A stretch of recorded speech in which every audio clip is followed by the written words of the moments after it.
Assalamualaikum warahmatullahi wabarakatuh. Halo kawan-kawan. Oke, kali ini kita akan bahas lagi nih menuju Pilpres 2024 sebab ada yang menarik kawan-kawan. Kemarin ketika Pak Anies berada di Kendari itu, Pak Anies memberikan sebuah janji yang saya rasa sangat mencerahkan dan membuat semacam ada angin segar buat masyarakat Sulawesi Tenggara. Iya, Pak Anies bakalan atau berjanji agar TKA ilegal itu diaudit kembali. Kalau bisa dipulangkan itu.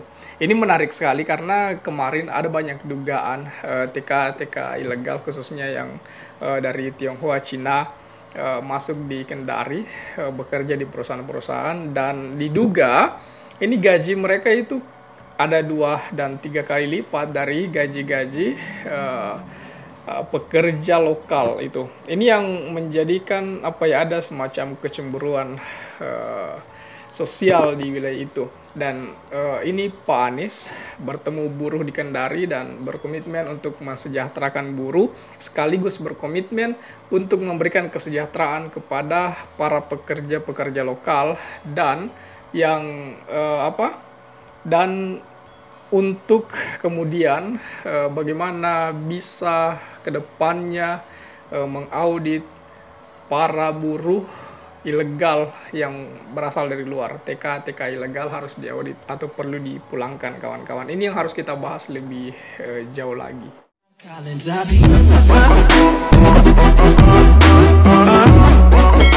Lebih fokusnya kita lihat dulu video yang saya sediakan berikut ini. Bapak sekalian, khususnya di sini, semua tenaga kerja ilegal tidak boleh lagi berada di tanah kita. Tidak bisa. Dan harus diaudit.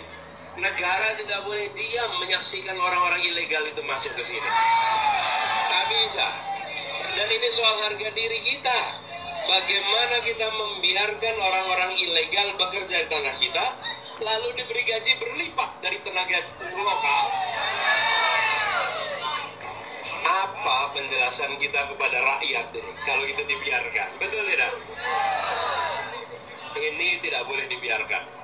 Dan kita harus tindak tegas. Kita harus tindak tegas. Tidak boleh lagi kita membiarkan ini. Apalagi tadi saya diceritakan tentang perbedaan gaji. Gajinya sama atau beda? Bedanya kecil atau banyak?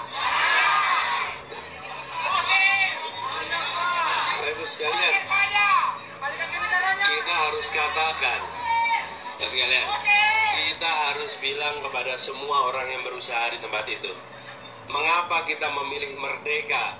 Karena kita tidak ingin rakyat Indonesia diperas menjadi buruh-buruh murah oleh perusahaan-perusahaan asing itu. Itu sama seperti era pra-kemerdekaan, betul? Itulah sebabnya kita harus ubah. Dan ini adalah kewibawaan, kedaulatan Indonesia yang harus dijaga.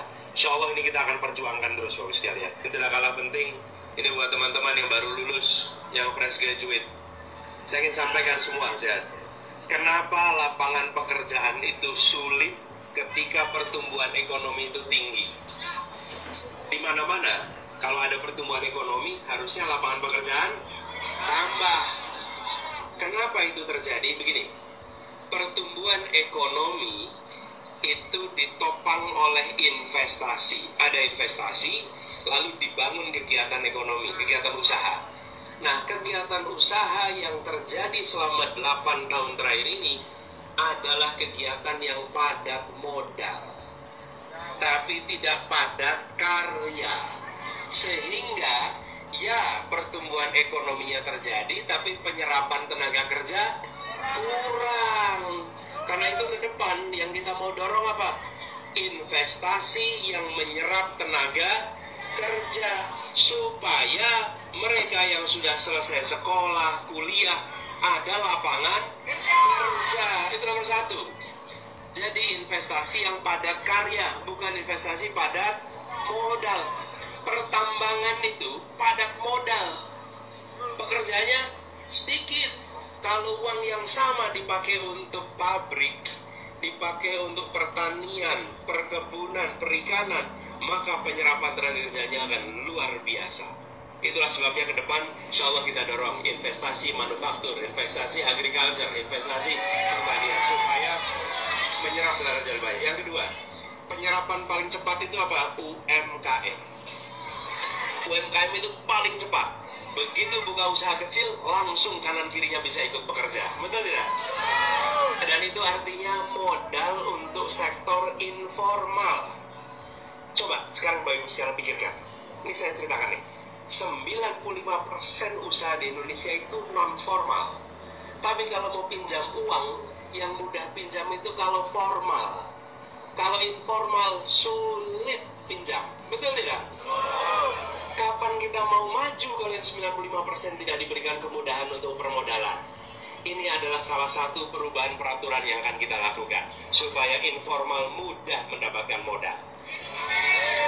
Saya maju ke depan singkat sekali. Pak, gajinya yang jelas. Pak, perlindungan tenaga kerjanya yang jelas. Simpel sekali. 3 hal Anda sampaikan, betul kan? Namanya siapa Pak tadi? Dan Pak, tidak ada tempat tinggal. 3 itu dikatakan tadi. Dan buruh bangunan salah satu buruh yang tidak mendapatkan perlindungan. Betul. Nih, lihat semua bangunan yang ada di sini. Di balik bangunan itu ada jasa buruh bangunan yang tidak pernah terlihat. Betul tidak? Mereka paling minim. Insya Allah itu bagian yang ingin kita perbaiki. Sehingga sektor bangunan pun akan bisa tumbuh. Hari ini 85% rumah itu dibangun sendiri. Hanya 15% yang dibangun oleh developer, properti, perusahaan. Tapi 85% itu dibangun sendiri. Dan kalau mau bangun sendiri bisa pinjam uang ke bank nggak? Susah. KPR itu mudah kalau pakai developer, bukan? Kalau tanpa developer bisa tidak? Saya itu sering tanya, kenapa ya kok negara itu membuat aturan bukan untuk memudahkan rakyat, tapi untuk memudahkan pemerintah? Betul tidak? Saya rasa sudah jelas di bagian ini kawan-kawan, bahwa arah Pak Anies adalah untuk kesejahteraan, untuk keadilan dan kemakmuran kawan-kawan. Ini buruh yang kemudian Pak Anies ingin tekankan bahwa harus kedepannya harus ada kesejahteraan buruh. Terlebih kita harus fokuskan kepada para pekerja-pekerja asing yang ilegal itu.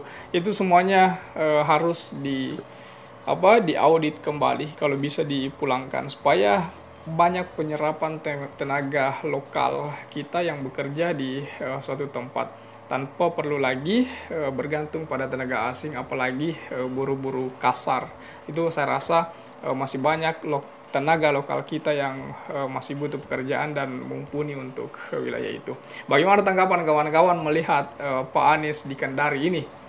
Mampukah kemudian Pak Anies meyakinkan masyarakat Kendari untuk atau Sulawesi Tenggara untuk all-in Amin Anies Muhaimin? Coba tulis tanggapan kawan-kawan di kolom komentar. Oke, share juga video ini supaya banyak yang tahu informasi ini dan juga bisa ikut nimbrung di kolom komentar.